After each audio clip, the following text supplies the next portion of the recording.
Doctor बेटे की माँ को भूख से लाचार होकर जब चुरानी पड़ी सूखी रोटी। अस्पताल के बिस्तर पर लेटी हुई शांति देवी जी दाएं बाएं करवट लेती जा रही थी। दिन भर इतने लोगों के बीच रहते हुए भी वह अपने आप को अकेला महसूस करती थी। उनसे बात करने वाला भी उनके पास कोई नहीं था। इस तरह समय काटना उन्हें बहुत मुश्किल लगता था। कभी कभी बेचैन होने लगती तो कभी उठकर पास में रखी रामायण पढ़ने लगती। लेकिन वह भी आखिर कितनी देर पढ़ती। आधा घंटा रामायण पढ़कर वापस रख दी। फिर वापस बिस्तर पर लेट गई। लेटे लेटे एक ही ख्याल मन को सताता रहता कि बीमार व्यक्ति तो अस्पताल जाता है, उसकी मजबूरी होती है ऐसे माहौल में रहना, लेकिन प्रभु की कृपा से मुझे तो कोई बीमारी नहीं। फिर भी देखो फूटी किस्मत की मैं अस्पताल में रहने पर मजबूर हूँ। दरअसल कुछ समय पहले तक शांति देवी जी को अपने पति के साथ गांव में रहती थी, परंतु 6 महीने पहले उनके पति का देहांत हो गया था। पति के देहांत के बाद वह नितांत अकेली रह गई थी, जिस कारण उनका बेटा उन्हें अपने साथ अपने घर ले आया। हालांकि उनकी बहू का उन्हें अपने साथ रखने का बिल्कुल भी मन नहीं था, परंतु गांव वालों और रिश्तेदारों के दबाव के कारण बेटे को उन्हें अपने साथ शहर लेकर आना पड़ा। शांति देवी जी का बड़ा बेटा कमल एक बहुत बड़ा डॉक्टर था, इसलिए बड़े बड़े लोगों में उठना बैठना था। उसके ससुराल वाले भी ऊंचे घराने के थे, लेकिन शांति देवी जी ठहरी एक साधारण ग्रामीण महिला जो इन सब दिखावे से बहुत दूर थी। शांति देवी जी की एक आंख नकली थी, जिस कारण उनकी बहू और पोते को वह कुरूप लगती थी। एक दिन हुआ यूं कि शांति देवी जी का पोता उनके पास आया और कहने लगा, दादी आप यहाँ सोफे पर मत बैठो, अंदर अपने कमरे में चली जाओ, मेरे कुछ दोस्त घर आने वाले हैं। पोते ने बड़े ही रूखे स्वर में शांति देवी जी से कहा, तो शांति देवी जी बड़े प्यार से बोली, अरे बेटा मैं तो थोड़ी सी जगह पर बैठी हूँ, तेरे दोस्तों के बैठने के लिए यहाँ बहुत सी जगह है। नहीं, उसका पोता बोला, आप उनके सामने नहीं बैठेंगी दादी, मेरे दोस्त मुझे चिढ़ाते हैं, मुझे बेइज्जती महसूस होती है। उसका पोता चिल्लाने लगा तो अंदर से बहू ईशा की आवाज आई, क्या हुआ बेटा, क्यों गुस्से में चिल्ला रहे हो? तो पोता बोला, मम्मी देखो ना, दादी हमेशा यहाँ सोफे पर बैठी रहती है, घर पर मेरे दोस्त आने वाले हैं लेकिन दादी अपने कमरे में जाती ही नहीं है। उसी समय गुस्से में तिल मिलाती हुई उनकी बहू ईशा बाहर निकली और बोली, माँ जी आप अपने कमरे में क्यों नहीं जाती हो? बिना मतलब हमारी बेइज्जती करवाती रहती हो, जरा हमारे स्टैंडर्ड का भी ख्याल किया करो। बेचारी शांति देवी जी चुपचाप अपने कमरे के एक कोने में जाकर बैठ गई। दरअसल उन्हें कमरे में अकेलापन महसूस होता था। दीवारों को देखते देखते कब तक अपना समय काटती, इसलिए बाहर सोफे पर आकर बैठ जाती थी, यह सोचकर कि ज्यादा कुछ नहीं तो कम से कम बच्चों के चेहरे तो देखने को मिल जाएंगे। लेकिन बहू और पोते को वह फूटी आंख नहीं सुहाती थी। उधर शांति देवी जी के बेटे कमल को अपनी पत्नी और बेटे का व्यवहार अच्छा तो नहीं लगता था, परंतु फिर भी अपनी मां को अपमानित होते देखकर वह चुप रह जाता था, क्योंकि यदि वह कुछ कहता तो पत्नी और बेटा दोनों ही उसका विरोध करते थे। कुछ दिन बीते तो ईशा ने अपने पति कमल से कहा, सुनो जी, परसों पार्टी के लिए घर पर मेरी सहेलियां आ रही है। तुम तो जानते हो कि सब की सब कितनी हाई स्टैंडर्ड की है, लेकिन तुम्हारी माँ तो हमेशा यही सामने बैठी रहती है। कोई भी आता है तो शुरू हो जाती है अपने गांव की भाषा में उनसे बतियाने। मुझे तो बड़ी शर्म महसूस होती है, अब मुझसे और बर्दाश्त नहीं होता। अपनी माँ को जहाँ से लाए हो वहीं वापस छोड़ आओ। अपनी पत्नी की बातें सुनकर कमल बोला, ईशा तुम पागल तो नहीं हो गई हो? इस उम्र में माँ को वापस छोड़कर आऊंगा तो सारे रिश्तेदारों में और गांव वालों में मेरी कितनी किरकिरी हो जाएगी। और इतना बड़ा डॉक्टर होकर बेटा अपनी माँ की देखभाल नहीं कर सकता।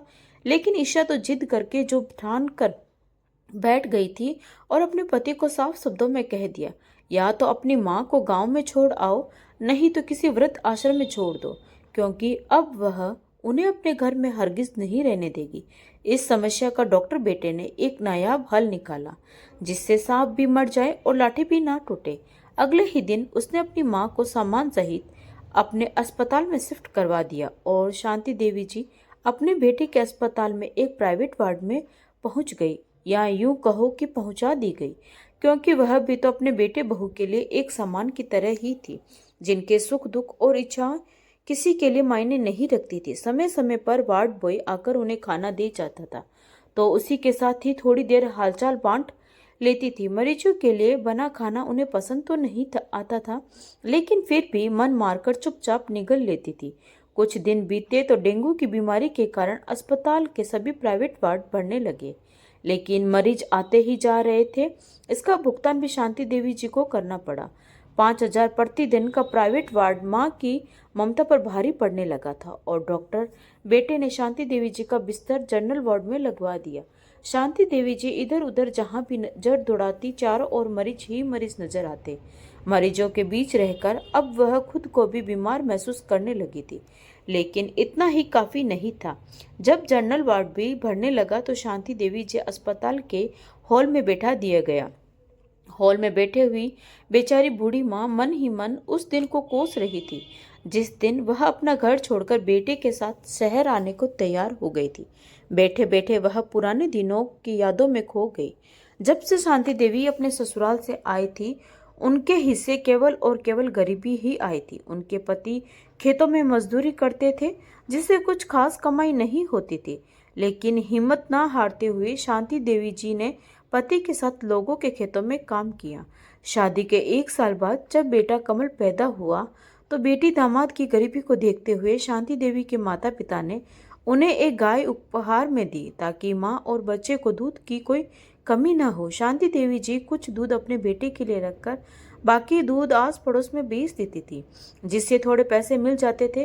बेटा बड़ा होने के साथ खर्च भी बढ़ने लगे। उन्होंने बिना किसी झिझक के लोगों के घरों में बर्तन साफ किए, झाड़ू पोंछा किया। उसे अच्छा जीवन देने के लिए माँ बाप दोनों ने दिन रात एक कर दिया। उनका बेटा कमल पढ़ाई में शुरू से ही होशियार था, जिस कारण उसे स्कॉलरशिप भी मिल गई और अपनी होशियारी और माँ बाप की मेहनत के बलबूते पर उसने डॉक्टरी की पढ़ाई पूरी की। पुरानी यादों में खोई शांति देवी सोचने लगी, इसी बेटे की खातिर मैंने जीवन भर मेहनत मजदूरी की। वह एक बार प्यार से माँ कहकर पुकारता तो हृदय में मातृत्व और वात्सल्य का ज्वार उमड़ आता था। संसार के सारे सुख उसकी झोली में डाल देना चाहती थी मैं, और आज जब वही बेटा डॉक्टर बन बैठा है तो अपनी बूढ़ी माँ ही बोझ लगने लगी है। धिक्कार है। शांति देवी की आत्मा चीख उठी। उनकी सहन शक्ति ने जवाब दे दिया। वह तुरंत उठकर खड़ी हुई और अपने बेटे के पास जाकर साफ शब्दों में कह दिया कि अब वह यहाँ नहीं रह सकती। या तो बेटा उन्हें गांव छोड़कर आए, नहीं तो वह स्वयं गांव के लिए निकल जाएगी। अपनी माँ के अस्पताल में रहने से परेशान तो कमल भी था, क्योंकि कमल के स्टाफ के लोग भी दबी आवाज में इस बारे में तरह तरह की बातें किया करते थे। और आज तो माँ ने स्वयं कह दिया तो कमल अपनी माँ को गांव छोड़ने के लिए राजी हो गया। अगले दिन रविवार था। कमल अपनी माँ को गांव छोड़ने की सारी तैयारी करके उन्हें अपनी गाड़ी में बिठाकर गांव के लिए निकल गया। गांव में शांति देवी और उनके डॉक्टर बेटे का खूब स्वागत हुआ। 6 महीने से बंद पड़े पुराने मकान की साफ सफाई का काम पड़ोसियों ने कर दिया। सामने वाले घर में कौशल्या काकी ने उनके आने का समाचार जाना तो 2 गिलास चाय के साथ मट्ठी लेकर आ गई। सब लोगों ने शांति देवी के अचानक आने का कारण जानना चाहा, तो कमल ने बड़े ही आत्मीयता दर्शाते हुए कहा, क्या है ना कि माँ को आप सब गांव वालों की बहुत याद आ रही थी, इसलिए कुछ उदास थी। 2-4 महीने गांव में रहेगी तो हवा पानी बदल जाएगा, यही सोचकर माँ को यहाँ ले आया। ऐसा कहकर कमल ने असल बात पूछनी चाहिए, लेकिन कौशल्या काकी उसी समय सारा मामला समझ गई और बोली, बेटा तेरी बेचारी माँ ने जिंदगी बहुत दुखों में काटी है, इसलिए अपनी माँ को भूल मत जाना, कभी इसका दिल न दुखाना। कैसी बातें करती हो काकी, माँ को मैं कैसे भूल जाऊंगा, आखिर दुनिया में उनके अलावा मेरा है ही कौन। अपनी माँ की सेवा में मैं कोई कमी नहीं छोड़ूंगा, डॉक्टर बेटा कहने लगा। आते जाते रहने का आश्वासन देकर अपनी माँ के हाथों में पैसे थमा दिए और बोला, माँ मुझे लगता है इतने पैसे तुम्हारे खर्च के लिए काफी होंगे। हर महीने जब मिलने आऊंगा तो खर्च के लिए पैसे भी दे जाऊंगा। ऐसा कहकर डॉक्टर बेटा अपने शहर वापस चला गया। गांव में बूढ़ी माँ शांति देवी अकेली रह गई। पड़ोसियों से गृहस्थी की जरूरत का कुछ सामान मंगवाया, लेकिन महंगाई इतनी की खींच तान कर भी सब्जी भाजी और दूध के लिए केवल थोड़े पैसे ही बच पाए। फिर सोचने लगी कि जरूरी तो नहीं हर रोज दाल सब्जी ही बनाई जाए।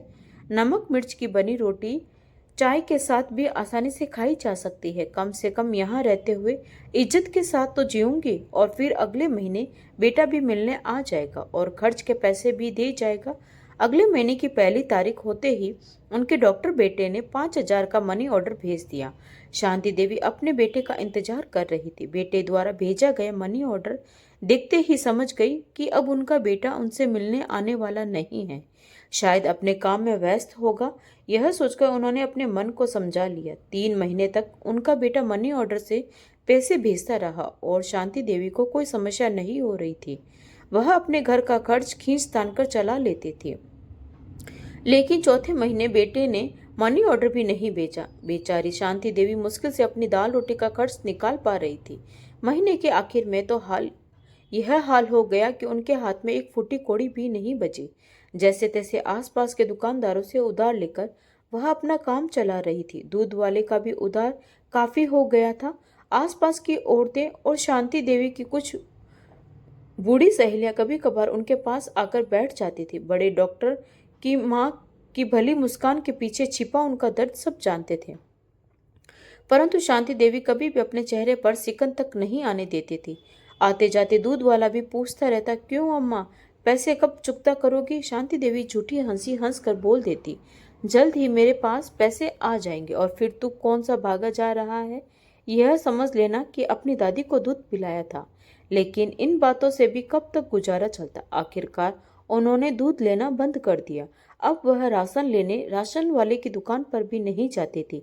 घर में राशन के सारे डिब्बे खाली थे, खाने के लिए कुछ नहीं बचा था। आटे का डिब्बा खोलकर देखा तो थोड़ा सा आटा निकला, जिससे 2 रोटियां मुश्किल से बन पाई। जैसे ही 2 रोटियां नमक के साथ लेकर बैठी तो उसी समय दरवाजे से आवाज आई।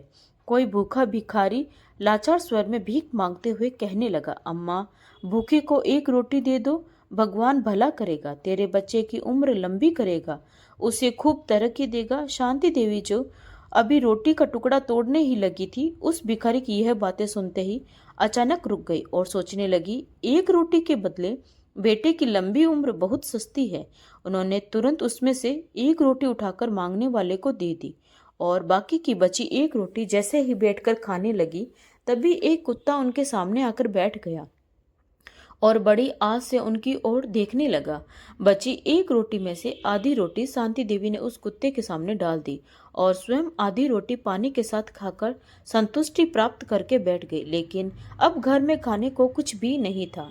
एक बार तो सोचा पास के दुकानदारों से उधार लेकर काम चला लूं, लेकिन अगले ही पल विचार आया कि दुकानदार 1 दिन सामान उधार दे देंगे, 2 दिन दे देंगे, आखिर वे भी तो पैसा मांगेंगे ही, और फिर पिछला उधार पर उधार कहाँ लौटाया जा रहा था।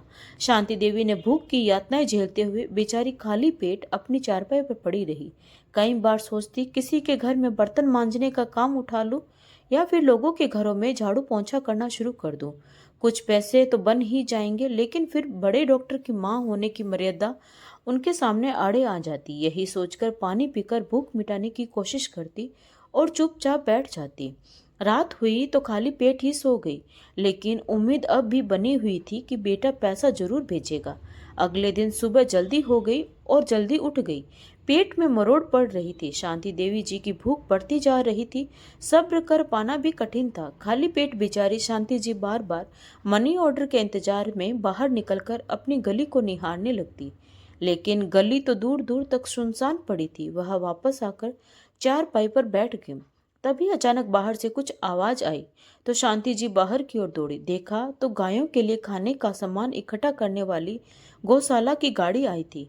गली की सारी औरतें बाहर निकलकर अपने घर में बची रूखी सूखी रोटियां उस गाड़ी में डाल रही थी। शांति जी बेचारी निढाल होकर अपने घर के गेट्स के बाहर घुटनों के बल बैठ गई। वह एक पल गाड़ी में डाली जाने वाली रोटियों को देखती तो दूसरे पल डाक के इंतजार में गली को निहारने लगती। आंसुओं का सैलाब आंखों से बाहर निकलने को तैयार था, परंतु आंखें गौशाला की गाड़ी में रखी रोटियों पर थी। जब सब औरतें गाड़ी में रोटियां डालकर चली गई तो शांति देवी जी भूख से विवश होकर झिझकते हुए गाड़ी की तरफ बढ़ी। यहाँ वहां देखा तो कोई नहीं था। शांति जी ने झट से गाड़ी में हाथ डाला, अब जितनी भी रोटियां हाथ में आई उन्हें अपनी साड़ी के पल्लू में छुपाकर तुरंत घर लौट आई और एक गहरी सांस लेकर अपनी चारपाई पर बैठ गई। फिर अपने भाग्य पर फूट फूट कर रोने लगी। साड़ी के पल्लू में रूखी सूखी रोटियां जो निकाली तो रोटियों को देखते ही शांति जी को अपने डॉक्टर बेटे की तरक्की नजर आ रही थी। फिर सोचने लगी, मैंने तो आज तक किसी के साथ कुछ भी बुरा नहीं किया, फिर भगवान ने मुझे ऐसी सजा क्यों दी है कि आज मैं गायों के हिस्से की रोटी चुराकर खाने को विवश हो गई हूँ। थोड़ी देर में कुत्ता भी उनके पास आकर बैठ गया और रोटियों को देखकर पूंछ हिलाने लगा। शांति जी ने एक रोटी कुत्ते को भी डाल दी, लेकिन गाय के हिस्से की रोटी खाने को उनका मन नहीं मान रहा था। परंतु पेट की भूख जीने भी नहीं दे रही थी, इसलिए अपने आत्मसम्मान को दरकिनार करके वह बेचारी रूखी सूखी रोटियां जैसे तैसे चबाकर पानी के साथ निगल गई। शाम के समय पड़ोसन आकर शांति जी के पास बैठ गई और उन्हें उदास देखकर पूछने लगी, क्यों रे शांति, तेरा बेटा तो कहता था थोड़े दिनों में मिलने आएगा, लेकिन वह तो ऐसे गया कि तुझे देखने भर को भी नहीं आया। उसी समय शांति जी के चेहरे पर घोर उदासी और निराशा के भाव छा गए। तभी पड़ोसन बोली, मैं समझती हूँ शांति देवी, जब औलाद ही ऐसी हो तो किसी का क्या जोर कहने को। तो तेरा बेटा डॉक्टर है, लेकिन तुझे 2 वक्त की रोटी नहीं खिला सकता, तो ऐसी औलाद किस काम की। तभी पड़ोसन की बात को नकारते हुए शांति देवी बोली, नहीं नहीं, मेरा बेटा ऐसा नहीं है, वह तो मेरा बहुत ध्यान रखता है। कोई ना कोई मजबूरी रही होगी, नहीं तो ऐसा हो ही नहीं सकता कि वह अपनी माँ को भूल जाए। तभी पड़ोसन बोली, अरे शांति बहन, इतना ही लायक था तेरा बेटा तो तुझे अपने साथ अपने घर में क्यों नहीं रख पाया। एक बूढ़ी माँ उस पर इतनी भारी पड़ गई कि उसे बुढ़ापे में बेसहारा और अकेले छोड़कर चला गया। पड़ोसन की बातों ने शांति देवी के दिल को झकझोर कर रख दिया। सोचने लगी, गांव में जितने भी लड़के हैं, चाहे पढ़े लिखे या अनपढ़, नौकरी करते या मेहनत मजदूरी, लेकिन अपने बूढ़े माँ बाप को अपने पास रखे हुए हैं। मेरे डॉक्टर बेटे से तो ये अनपढ़ गंवार भी भले हैं, सुख दुख में पूरा परिवार एक साथ तो है। फिर सोचने लगी, शायद मेरी ही किस्मत में खोट होगा। फिर बैठे बैठे मन में विचार आया, आखिर कब तक मैं अपने डॉक्टर बेटे के नाम की बेड़ियां अपने पैरों में पहनकर बैठी रहूंगी। ऐसे तो काम नहीं चलेगा। मेरी जिंदगी किसी के भेजे गए पैसों की मोहताज तो नहीं, अभी तो मेरे हाथ पैर चलते हैं, फिर मैं इतनी मजबूर कैसे हो गई कि भूखे मरने की नौबत आ गई। ऐसा सोचते हुए शांति देवी पूरे आत्मविश्वास के साथ उठी और अपने कमरे में गई। कमरे में जाकर अपने पुराने बक्से की ओर देखा। बक्से पर धूल मिट्टी चढ़ी हुई थी। झाड़ पहुंचकर बक्से का ताला खोला। बक्से में सबसे ऊपर सुनहरे गोटे में चमकती हुई एक खूबसूरत सी लाल साड़ी नजर आई, जिसे पहनकर कभी शांति देवी ने अपने इस घर में प्रवेश किया था। उस साड़ी को चूमते हुए शांति देवी की आंखों में आंसू निकल आए। फिर कुछ सोचते हुए बक्से में सारा सामान एक एक करके बाहर निकालने लगी। तभी बक्से के अंदर एक कोने में रखी लाल रंग की छोटी सी पोटली उनके हाथ लगी। उसे देखते ही शांति देवी की आंखों में चमक आ गई। पोटली को खोलकर देखा तो उसमें शांति देवी का मंगलसूत्र पड़ा हुआ था, जो उनकी शादी के समय उनके पति ने उनके गले में पहनाया था। उस मंगलसूत्र को देखते ही शांति देवी ने उसको अपने सीने से लगा लिया। जो थोड़े बहुत गहने उनके मायके और ससुराल वालों ने उन्हें पहनाए थे, उन गहनों को वह अपने बेटे की पढ़ाई के लिए पहले ही बेच चुकी थी, लेकिन अपने पति की इस निशानी को वह बिल्कुल बेचना नहीं चाहती थी। आंखों में आंसू लिए शांति देवी अपने पति की तस्वीर को देखते हुए बोली, जीवन में लाख उतार चढ़ाव के बावजूद इस मंगलसूत्र को मैंने आज तक नहीं बेचा था, लेकिन आज हालात ही ऐसे हो गए हैं कि मेरे पास और कोई रास्ता नहीं है। लेकिन मैं जानती हूँ आपका प्यार और आशीर्वाद हमेशा मेरे साथ रहेगा। यह कहते हुए उन्होंने अपनी आंखों के आंसू पोंछे और बक्से में पड़ी एक अन्य पोटली में से चांदी के कुछ गहने निकाले। चांदी के गहने और अपना मंगलसूत्र उन्होंने अपने पल्लू से बांध लिया और तुरंत घर को ताला लगाकर सोनार की दुकान पर पहुंच गए। वहां जाकर उन्होंने सोनार को अपने गहने दिखाए और बड़ी आस से सोनार से पूछने लगी, भाई इन गहनों का क्या दाम लगाओगे। मंगलसूत्र को बड़ी बारीकी से देखते हुए सोनार बोला, मंगलसूत्र का वजन तो अच्छा खासा है, लेकिन चांदी के गहनों का कुछ खास पैसा नहीं दे पाऊंगा, फिर भी जोड़ घटाकर 500 रुपये दे सकता हूँ। सोनार ने 500 रुपये उनके हाथ में थमा दिए। पैसे हाथ में लेते ही शांति देवी के दिल को राहत मिली। उन्होंने गहरी सांस ली और अपने घर पहुंचकर कुछ राशन का सामान खरीद लिया। आज बहुत दिनों बाद शांति देवी ने पेट भरकर खाना खाया था। पेट में कुछ भोजन आया तो उनके अंदर दोगुनी ऊर्जा आ गई। उन्होंने दिमाग लगाया, यदि वह एक गाय या भैंस खरीद ले तो उसका दूध निकालकर बेचने से अच्छे खासे पैसे कमाए जा सकते हैं। पशु पालने का काम तो शांति देवी पहले भी कर चुकी थी। उन्हें चारा खिलाने से लेकर दूध निकालने तक का सारा काम अच्छे तरीके से आता था। शांति देवी बिना देरी किए गांव के मुखिया के पास पहुंची, जो गाय भैंसों को खरीदने बेचने का काम करता था। उन्होंने मुखिया से अच्छी नस्ल की एक गाय खरीदी और घर पहुंचकर उसके लिए जगह बना दी। थोड़ी देर में मुखिया का नौकर गाय लेकर उनके घर पहुंचा और कुछ चारा भी छोड़ गया। गाय अच्छा खासा दूध देती थी। रोजाना 15 लीटर दूध उनके घर में होने लगा। अपनी जरूरत के लिए थोड़ा दूध निकालकर बाकी का सारा दूध शांति देवी डेयरी वाले को अच्छे दामों पर बेचने लगी। अब शांति देवी भी अच्छा खाने पीने लगी, जिससे उनके शरीर में ऊर्जा और ताकत आ गई थी। वह गाय की बड़े दिल से सेवा करती। हाथ में पैसे आ गए तो आत्मविश्वास भी बढ़ गया। अब उन्होंने एक भैंस भी खरीद ली। अपनी सहायता के लिए एक नौकर भी रख लिया। 65 वर्ष की उम्र में भी शांति देवी ने ऐसी हिम्मत दिखाई, जिससे देखकर लोग दांतों तले उंगलियां दबाने लगे। गांव में किसी गरीब की बेटी की शादी होती तो शांति देवी बढ़ चढ़कर सहायता करती और खूब आशीर्वाद देती। दूध दही का सारा खर्च भी वहीं उठाती। देखते ही देखते शांति देवी की तारीफ पूरे गांव में होने लगी। गांव के सभी लोग उनकी इज्जत करने लगे थे।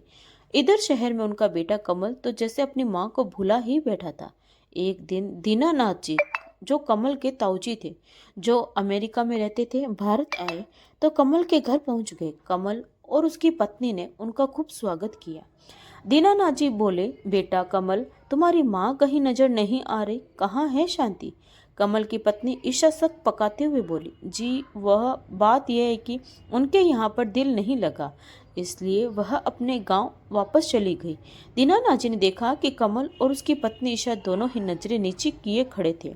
उनकी अनुभवी आंखों ने सारा माजरा समझते देर नहीं लगाई और वह बोले, ठीक है, कल शांति से मिलने गांव चलेंगे। अगले दिन सब लोग गांव पहुंचे। जैसे ही घर के अंदर जाने लगे, पीछे से कौशल्या काकी की आवाज आई, अरे कमल बेटा, तू आज आया है? अपनी माँ को गांव में छोड़कर ऐसा कौन सा विदेश चला गया था कि दोबारा देखने तक नहीं आया?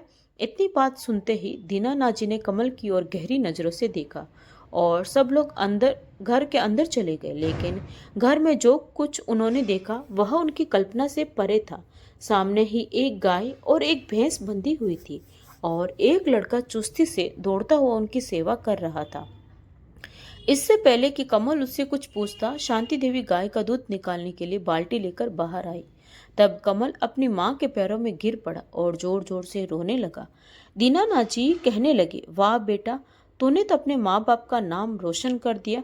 तेरे होते हुए तेरी माँ को यह दिन भी देखने पड़ेंगे, यह तो मैंने सोचा भी नहीं था। तभी शांति देवी बोली, नहीं भाई साहब, कमल का कोई कसूर नहीं है। इस पर दीनानाथ जी बोले, मैं सब जानता हूँ शांति। फिर ईशा की ओर देखते हुए बोले, क्यों बहू, तुम्हें अपने सास की कुरूपता पसंद नहीं है ना, जिस कारण तुम्हें किसी से मिलाने में शर्म आती है? दीनानाथ जी की यह बातें सुनकर ईशा निरुत्तर रह गए। फिर कमल को देखते हुए दीनानाथ जी बोले, आज मैं तुम्हें एक राज की बात बताता हूँ। यह सुनते ही शांति देवी ने उन्हें कुछ न बताने का इशारा किया, लेकिन दीनानाथ जी बोले, नहीं शांति, यह बताना जरूरी है। फिर कमल की ओर देखकर बोले, जब तुम छोटे थे तो तुम्हारी माँ तुम्हारा स्वेटर बुनने के लिए सलाइयों से स्वेटर बुन रही थी। तुमने बचपन में अपनी माँ के हाथ से एक सलाई छीनकर उनकी आंख में दे मारी और तुम्हारी माँ की यह हालत हो गई। यह बात सुनते ही कमल और उसकी पत्नी के पैरों तले जमीन खिसक गई। पश्चाताप से भरा कमल अपनी माँ के पैरों में लिपट गया और जोर जोर से रोते हुए बोला, मुझे माफ कर दो माँ। शांति देवी ने अपने बेटे को पुचकारते हुए उठाया और उसे अपने सीने से लगा लिया। उनकी बहू और पोते ने भी उनके पैरों में गिरकर माफी मांगी और कहा, आज से आप हमारे साथ रहेंगी और आपको यह सब काम करने की कोई जरूरत नहीं है। शांति देवी ने हृदय से सबको माफ तो कर दिया, लेकिन अपने बेटे और बहू के साथ जाने से साफ मना कर दिया। कमल ने भरे गले से बार बार माँ को अपने साथ चलने की प्रार्थना की, लेकिन शांति देवी बोली, नहीं बेटा, अब तुम्हारे साथ शहर वापस जाने का तो सवाल ही पैदा नहीं होता। मालिक की दया से अब मैं आत्मनिर्भर हूँ और अपनी इस जिंदगी में बहुत खुश हूँ। और सबसे बड़ी बात तो यह है कि यहाँ मैं इज्जत से जी पा रही हूँ।